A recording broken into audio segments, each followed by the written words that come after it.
Greetings, Mishko here. Let me tell you a little story, a little memory that music that I have. You might wonder, can you judge a book by its cover? Better yet, can you judge an album by its cover? Nowadays, I would argue not likely. But when I was a youth, that's going back a while. Yeah, anyway, up till a certain point, until I was about 12 or 13 years old, I basically had a collection filled with Elvis Presley. You see, because when I was 10, my mother and I and sister went to Hawaii, and there was a museum there, and I was infatuated by Elvis already by that time, so I had a great time. Now, my mom loves me dearly, and I love her too, but she never really had much musical taste. Old country, Slovak style music wasn't very popular here in Canada, and we really didn't have any way of getting any music. But I'm getting to the point where the only influence I really had was Elvis Presley. I had probably about 7 or 8 albums by the time I was 12 or 13, actually 12, and it was great. You know, I still am a big fan of Elvis Presley. He's probably one of the greatest artists of all time. Sure, there won't be many people arguing that point, but I was very limited in what kind of music that I have. Anyway, a family friend by the name of Pavel. Now, he was sort of like an uncle, not officially, but he was a kind of rougher on the edges type of person. But it was one of those kind of uncles that, we all looked up to. He was a little bit edgy, and, mom didn't want us hanging out with him too much. But anyway, there was reasons for all that, but he treated us well. He treated us like niece and nephew, great friend of the family. And one time, I remember very specifically, I should back up just a little bit, he actually gave me his used stereo. Now, I had a record player, an 8-track player, and 2 speakers in a little set. I can't remember, I remember it was white, and I had it set up. That's where I played my Elvis Presley's albums over and over and over. I do believe I had the Happy Days soundtrack on 8-track. I'm pretty sure that was, by then I had that. Other than that, that was pretty much my limitation, my exposure. Yes, we heard the radio, but we didn't get the radio where I lived in Tassus. And the one time we got to listen to it is when we traveled to Campbell River. And a certain part of the mountains that we traveled, and as soon as you hit this one peak, the signal would come in, and we'd have LG 73 from Vancouver hitting the airwaves in AM mono, and we listened to the Carriage Heads at that time. So there was some stuff that I did have some exposure to, but sitting around home, we didn't even get a radio station back then in Tassus. Maybe CBC, but that was too young for CBC. But anyway, so I had a stereo, and this gentleman, I remember the visit once with my dad. We went to visit him, and we were chatting and stuff, and he had this huge record collection, milk crates full. I'm gonna say at least 10, but a lot. And he saw me looking at them, and he made some comments about, what kind of music I like, and I'm going, I don't know. He said, go ahead, pick any 2 albums from my collection. I said, what? What, really? And I'm going, I don't know anything. So I had only one thing to go on, and that was pick the best cover. Yeah, so I went at it. And my dad and him were chit-chatting, having a brewski after work, whatever the case, having cigarettes, this old days when they smoked inside the house. So I took my time, and I basically went through every single record. Then I narrowed it down to 30, 40 of them. And then I had to narrow them down some more.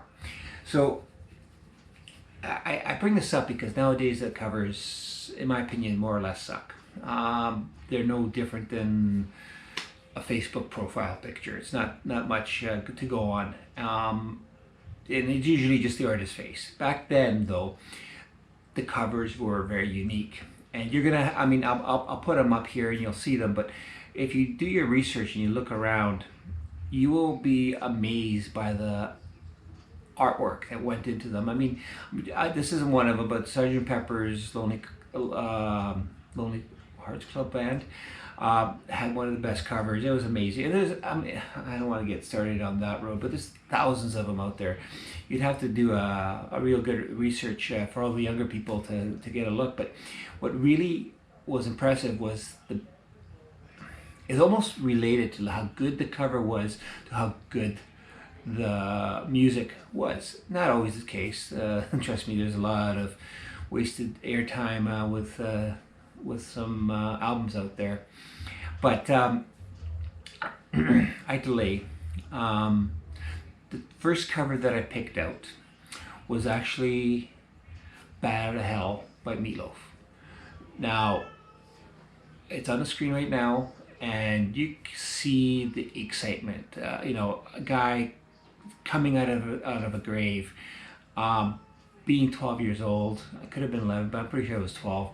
I was just like, wow, what kind of music is this? I was actually a little worried. I was worried that this isn't kind of devil music. Like, I mean, I have no idea what it's going to sound like. None. The second album was the Boston's second album, which was actually, if you open it up, there's a big giant spaceship in there.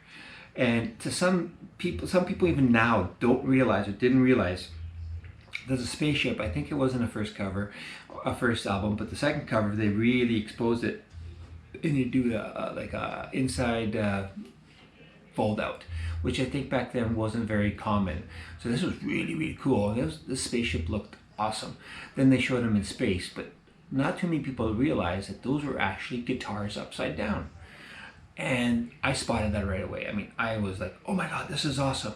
But again, what kind of music is this? I have no clue. For all I knew, I was picking up some alien transmission signals from outer space. But I trusted Pavel, and he's pretty cool, so I don't think he would have had any of that. But I had no idea what else it was. You have to understand, the only other exposure that I had was Don Ho's Tiny Bubbles. You see, that's the one album my parents owned back then, and I should correct that. They had a second set, the Lifetime collection of classical music. So I had a little bit of that, and Beethoven's Fifth and all that stuff, which was pretty cool. But Don Ho's Tiny Bubble album, again, that's when we were in Hawaii. We brought that home. That was my mom's pride and joy.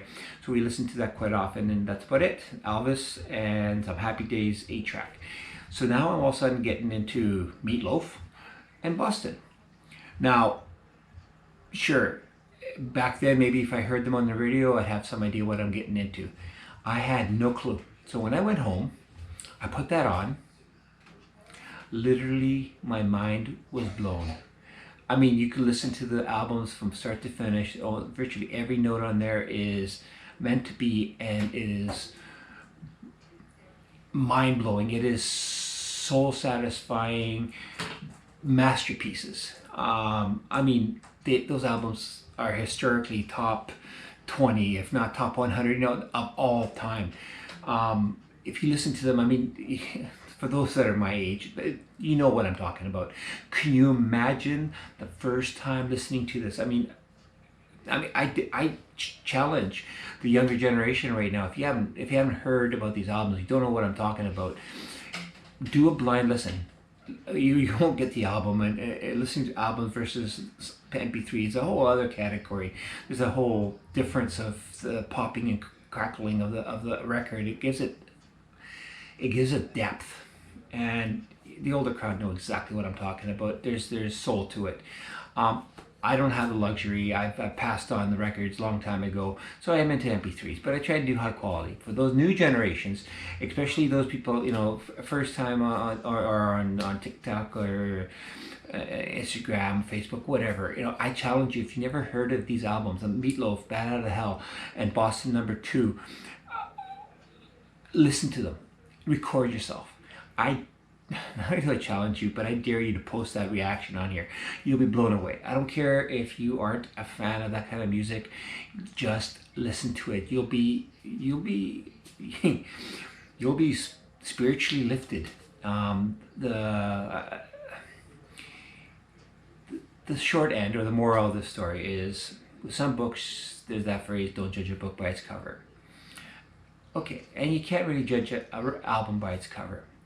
But for me, again, it comes to music making memories, and what music means to me are the memories. And this is, it's truly life altering when I had those, when I listened to that music.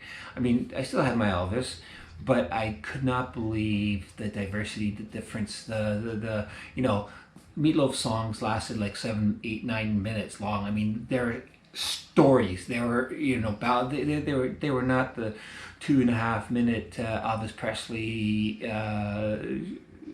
old time rock and roll type music. It was different. And then Boston, oh, again, I quickly after that got the first album, which is probably still one of the best ones, and that too was life changing. I quickly realized there's a lot more music out there than Elvis Presley, Don Ho, and Happy Days. So for me, again, that is what music means to me. It means memories. It means, for me, it's always been escape. But to specific songs, there's specific memories, and I'm going to cover more of those things. I want, actually, anyone who's listening to this, if you got this far, you're obviously somewhat intrigued by this story, and you might have your own story. Write about it down below, please. Or better yet, film it on YouTube. You film it on TikTok, on Instagram. Link me to it. I have my links on this page here somewhere. I look forward to telling more of these stories. I'm not going to do what a lot of the sites out there says, do this to get 50 million viewers, or get to 1,000 viewers real quick by doing this. I tried that. I have one video out there, I've been trying to get to 1,000. I barely even got to 80. So I don't know if that's sad or not, but people's time is important. I respect that. But I'm not going to play these games right now where, click here or here, buy this. Whatever. There's so many things out there. I've been watching videos from YouTube and TikTok and all these, like, get the fastest way to 1,000. We'll get 1 million viewers. This is what you need to do. This is what you do. This is how you do it. Put the thumbnail up there. Do this. Do that. I'm doing my best. But for now, I want to talk about music and what it means to me. I want you to tell me about what music means to you. It might be trivial, it might be whatever, but I guarantee you that if you share that story down below or in your own TikTok video, whatever, and you share it with me, I will watch it. I will comment. I'm interested. I'm genuinely curious to hear what songs mean to you. What do you do when you're sad? What do you do when you're happy? One of the fun things I like about TikTok is all the dancing. I follow a lot of people that love to dance. And there's a lot of older people out there that my generation that still know how to move, and respect.